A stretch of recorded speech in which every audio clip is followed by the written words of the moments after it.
大家好，我是吴少，今天给各位带来 iPhone 16 Pro 系列的开箱实测第2集。拍照录影片，那这代的相机除了到处被喷的拍照控制按钮之外，还有 4K 120p 录影4800万画素的超广角镜头，更多的相片风格，还有录音功能。那拍照按钮我在上一支影片已经提过了，这边就不再重复。这次的内容主要是看其他的新功能，还有和三星 S24 Ultra 的拍照录影，借由这支影片让大家更了解这2只手机的画质表现，也希望还在犹豫的人呢能够挑选到最适合自己的机种。那接下来让我们正式开始。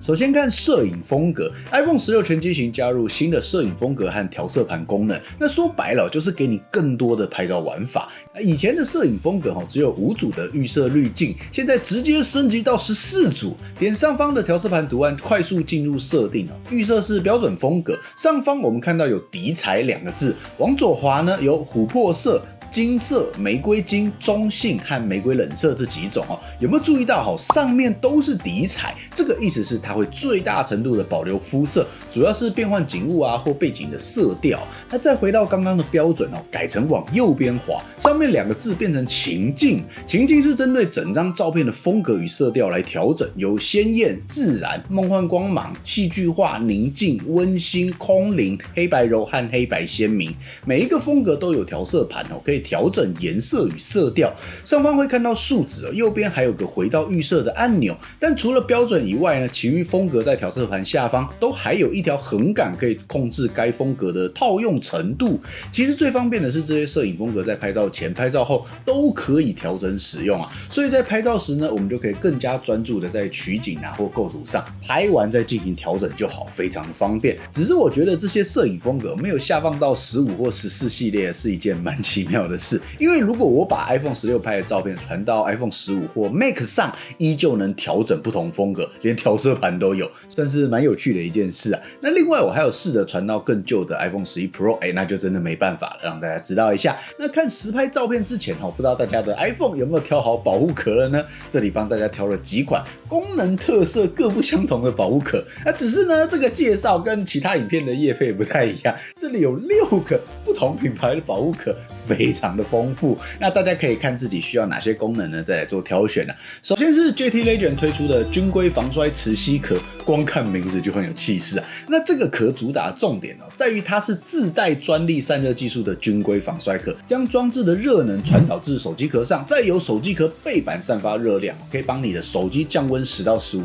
我实际体验是真的有感，整个手机壳背部是均匀的散热，不会局部集中在处理器的位置，尤其是边充电边玩手游更是适合。还有一个我觉得不错的设计，叫做 SRS 导音专利，意思是底下扬声器的位置有导音孔，解决了横向拿手机的时候可能挡住出声口的问题。这对于喜欢玩游戏或是追剧的人来说，真的是个福音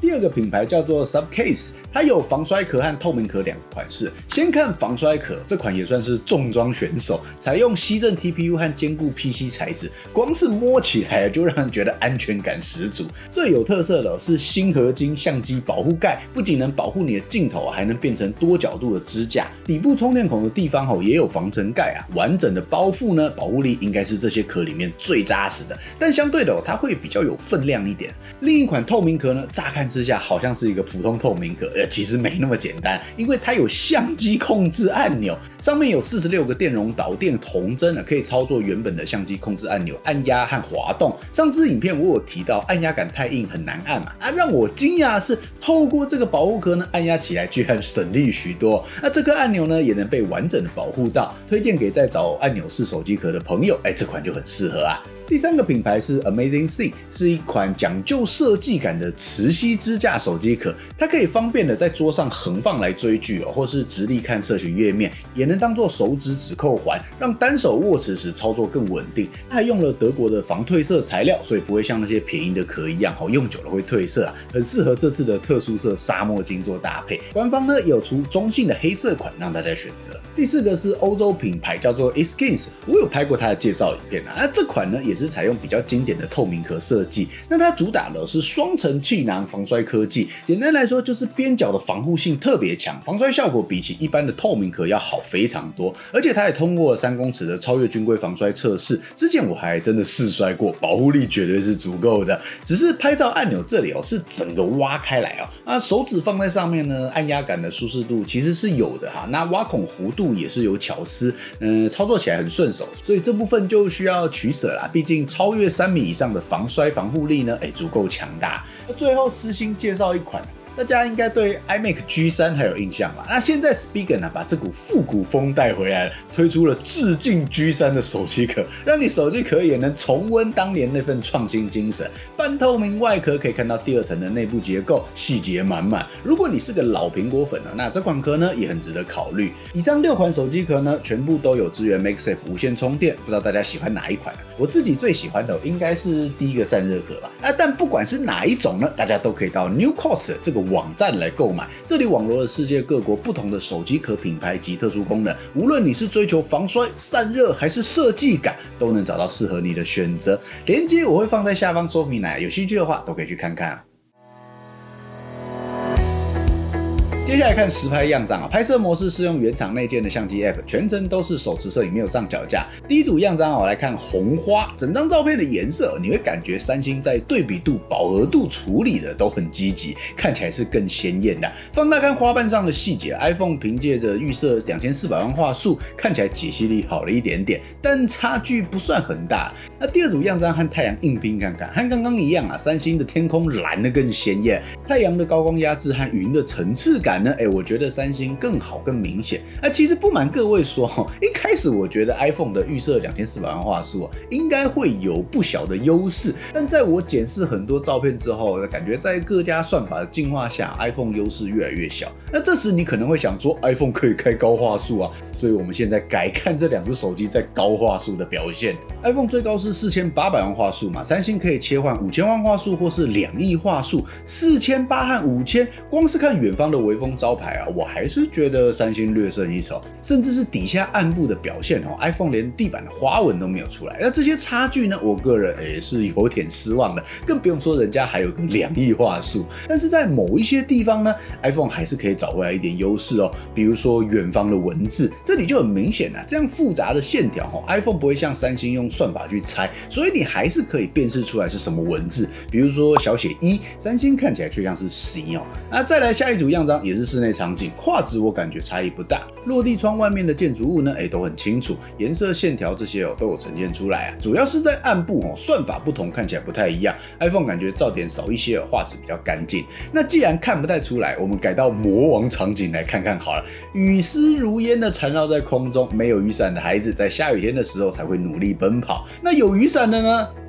才不会感冒。夜晚高光大雨，如果说看高光和颜色的呈现这是三星的强项，可以说是轻松取胜。但仔细看解析力像是雨滴的线条 ，iPhone 表现出来的是一丝一丝的样子，而不是像三星都糊成一团地板上的涟漪是差距最大的地方，这清晰程度真的是非常的强简直就是捕捉到画面静止的一瞬间。第二组样张，我们看街道上旁边缘暗部的地方，看起来也是 iPhone 更好，起码它建筑物的颜色有还原出来，所以我们可以得知在恶劣低光环境下，如果有明亮的主体，那这个主体三星拍的会比较好。但是以整张照片的平均画质，包含有动态物体，那 iPhone 的表现会更为突出主镜头看完，我想提一个特别东西闪光灯。iPhone 14以后的 Pro 系列能透过手指左右滑动调整聚光效果，让手电筒的光线集中或是散射。相机的这颗 LED 能降完，其实我还蛮惊喜的。简单测一下亮度差异光束集中的情形下，亮度在550到600 lux 之间。那如果是散射大概是150到170 lux， 提供给大家参考。那接着是长焦镜头的表现iPhone 16 Pro 从上代的3倍呢，也改成和Pro Max 一样的5倍，5倍可以帮你聚焦把城市不好的景去掉，让喜欢拍照的人呢有更多思考构图的可能性。但是在画质方面我先给各位看一串照片，同个角度从1倍开始，2倍、3倍、4倍、5倍、10倍、25倍，总共7个焦段对比，大家感受一下各焦段带来的变化。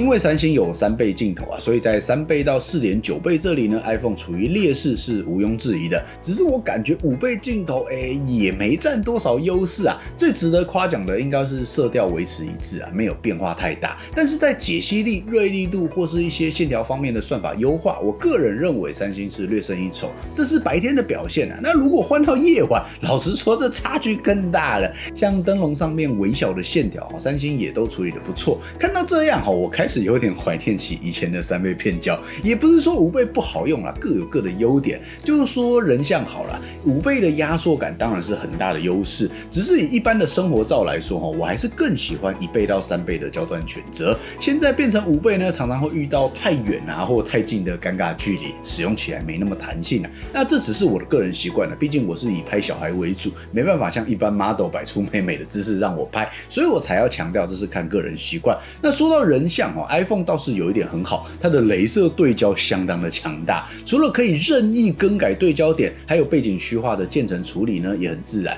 像我由上往下拍，从裤子到脚距离不同，虚化程度也不同，从这个小地方就可以让人感受到这张照片是自然的。光是这点，目前大多数的安卓手机都追不上。除了这个之外 ，iPhone 新的超广角镜头也是很强，还没开高画素，画质就不错了，开了之后更猛，解析度足够高，算法又有跟上，完全是硬体碾压，画质表现可圈可点啊。那如果拿来夜拍呢？我觉得也不错。虽然高光没有压得那么凶那起码没有算法出错的现象。像三星在大楼上的广告这里就出问题了。那另外微距拍摄的效果也很好，只是有一点要注意啊，如果你开超广角的高画素来拍微距呢，中心画质确实会有微幅提升，但是周围的变形会更严重。除非你拍的东西是单一而且集中在正中央，不然还是正常相机界面开小花来拍呢，会更简单啊。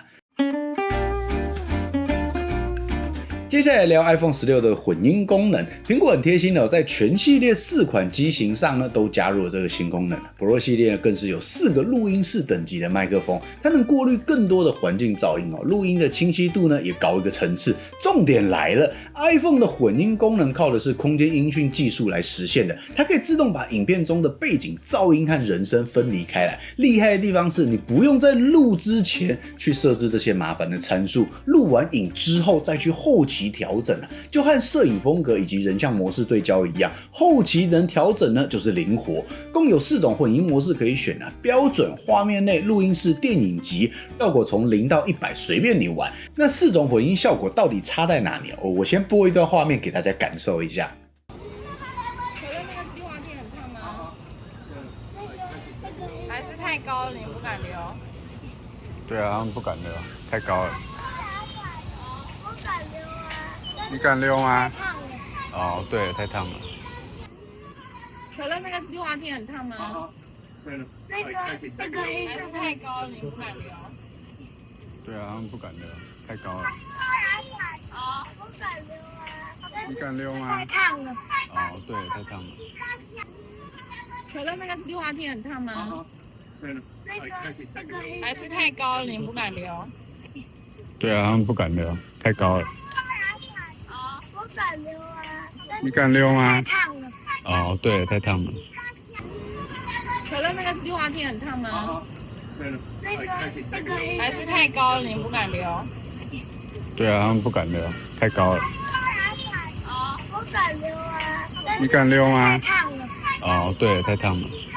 首先，标准模式这个就是最原始的录音效果，没有做任何调整。那其实它已经自带部分的降噪效果了，像是风切声这种的噪音呢，在这个模式下已经能被消除一些了。那接着是画面内模式，就是所谓的降噪录音，它会把镜头外的声音压低，像是长镜者的声音啊，或是户外拍摄时背景音，都会大幅的削弱，让画面内的声音更为突出。再来是录音室模式，就是说话的人和长镜者的声音呢，这两者都会被清楚的收录进来。虽然环境音还是会有一点但离得越远声音就会越小，收音非常的集中那最后电影级模式，这个就是大场面的选择它不仅会把镜头内外的声音收进去还会把不同声源的混音呢调整得更为立体。你会感觉到它是一种全方位的收音效果，人声是比较靠前的，那周围的环境音呢也有一种环绕的感觉那这4种效果各有用途，可以依照你影片的需求自由切换，玩出不同的声音层次。式。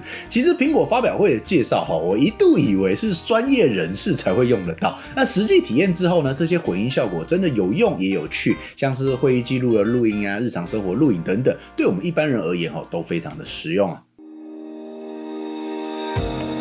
这次苹果在16 Pro 系列有加入了 4K 120 FPS 的录影画质，你可以在一般录影模式和慢动作模式下拍摄每秒高达120张画面的 4K 影片。也就是说我把播放速度降到1/4呢，每秒都还是有30张的画面，播放起来的效果可说是丝滑流畅。iPhone 的录影本来就很强，现在加上120 FPS 呢，只能说强上加强吧。我测试完感觉效果真的是非常好，不过要注意容量的问题我用4K 60P 和 4K 120P 录1分钟同画面的影片，分别是 369.7 MB 和 687.1 MB， 等于你用了 4K 120P 呢，只录3分钟，容量就高达2G 啊。那三星其实也是可以到达 4K 慢动作，甚至是 4K 240P， 比 iPhone 还多了1倍，但它靠的是 AI 补画面的方式来达成，这是一种类似预测的方式在物体移动的2张画面插一张在中间，好处是它可以做到240 FPS， 画面可以更慢。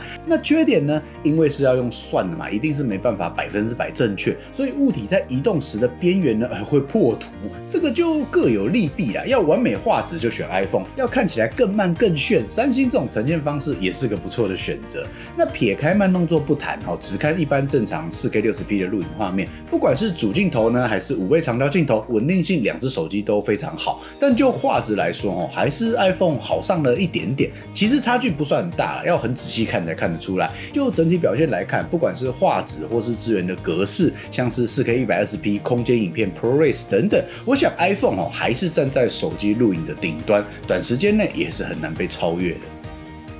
最后我们来个总结吧。如果不谈功能纯粹就画质来看，和三星 S24 Ultra 比起来呢，主镜头我觉得是互有胜负啊。那超广角是 iPhone 胜出，只可惜长焦呢算是比较弱势的地方。但如果把其他重点功能都加进来，像是可以后期调整的摄影风格，或是人像模式任意更改对焦点，又或是 4K 120P 录影和超强的收音效果，这些就是 iPhone 强大又无可取代的部分。两只手机都各有优缺点所以大家下手前呢，还是要思考一下哪一个功能才是你最需要的。那如果你对效能、萤幕色彩这些实测内容有兴趣的话，也可以去看第1集的效能测试片，这样会有一个更全面的了解啊。好了，以上就是我的说车结果如果影片内容对你有所帮助呢，也欢迎订阅我的频道，也别忘了追踪我的 FB 和 IG 感谢大家的收看，我是吴少，我们下期见喽，拜拜。